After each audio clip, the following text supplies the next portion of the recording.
গরুটা তো গোসল দিলাম মানুষের কোথায় কি জানি ভেজাল হয় আবার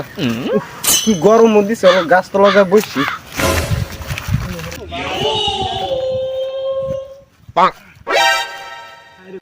হায় রে গরম এই গরু বুকলে জানাকবো আবার টাইম লই দেখি অল্প জিরাই কি গরম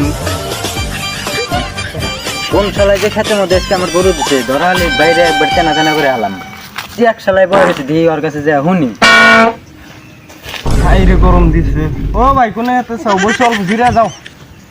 খেতে গেছিলাম বুঝছাও যাইয়া দেখি কার মানে গরু উৎসাও ধান টান খাইয়া গেছে বুঝছাও না গরু তো আমারই খেতে দিচ্ছি এটা আবার জানলই নি জানলি তো বাইরে তক্তা চূড়া হালাবো কি করা যায় ও ভাই কিছুই না এই অল্প ভাবলাম তোমার তাহলে তো হিরো মসুদ দেওয়া গেছে থাকো ভাই যাই গিয়ে হে ভাই যাও না বহ হে ভাই যাই গিয়ে না না না বহ বহ বহ বইয়া কি করবো বহ তোমার গরু কি তুমি তো যাবার চাইতে সবাইতে না না ভাই আমার গরু না তেজ মারছে ধরাই করলাম নি আমারই খেতে গরু দিয়ে আসলে আমাকে বোকা বানাতে গেল ধর লাগে